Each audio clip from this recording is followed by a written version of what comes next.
Bonsoir à tous et bienvenue dans ce bref tour de l'actualité. Nous sommes à quelques jours des fêtes de fin d'année et plusieurs d'entre vous font le choix de les passer au village ou dans les villes de l'intérieur du pays. Et à Adjamé, qui est le point de départ des voyageurs, les gares, des compagnies de transport refusent du monde. Opportunités de commerce pour les vendeurs et les porteurs de bagages. C'est un sujet d'Abdelaziz Guira que vous verrez dans l'édition de ce soir.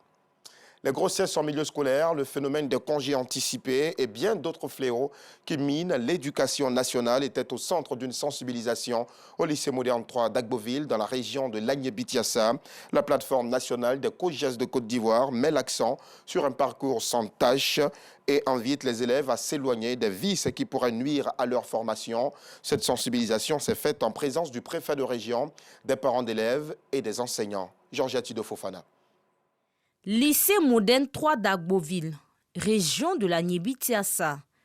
Quelques jours avant les congés de Noël, les autorités administratives, parents d'élèves et enseignants ont sensibilisé les élèves contre le phénomène des congés anticipés et d'autres fléaux qui minent l'école ivoirienne. Non aux congés anticipés. Non aux congés anticipés. Je dis non à la drogue. Non à l'alcool. Chers enfants, ce n'est pas à vous de faire les enfants, ce sont les parents qui doivent faire les enfants. Vrai ou faux? Non à la grossesse en milieu scolaire. Non à la grossesse en milieu scolaire.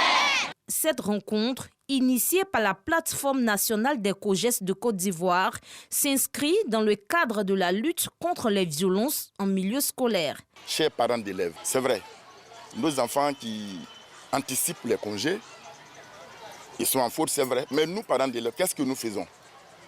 C'est pour cela que la plateforme a décidé de faire une tournée sur l'ensemble du territoire national. Je souhaite que chaque parent parle à son fils. C'est pas bon. L'éducation à l'école, l'État fait beaucoup.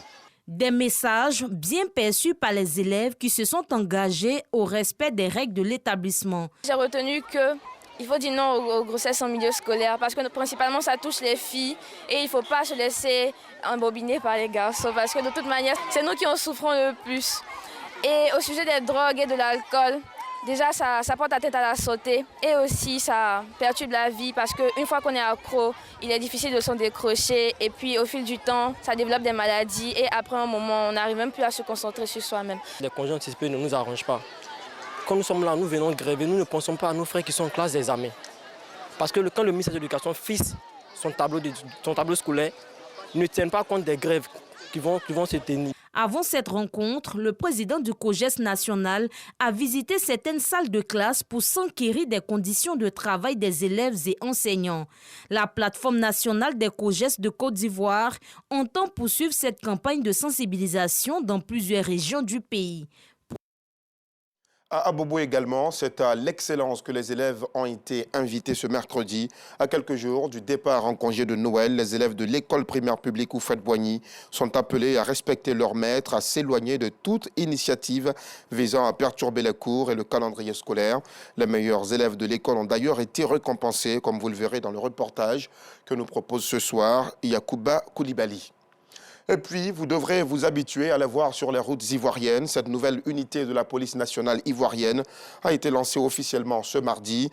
Police au recours, comme son nom l'indique, est composée de 210 agents dans le district d'Abidjan et a pour mission la prévention, l'assistance et la sécurité. Cette nouvelle unité est aussi équipée de plus de 70 véhicules d'intervention. Et pour finir, en Gambie, le gouvernement a annoncé aujourd'hui avoir déjoué une tentative de coup d'État.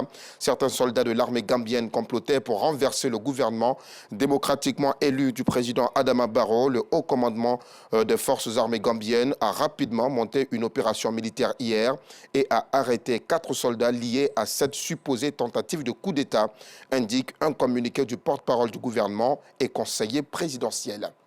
C'est la fin de ce bref tour de l'actualité. Merci de votre fidélité. Soyez des nôtres à 19h30.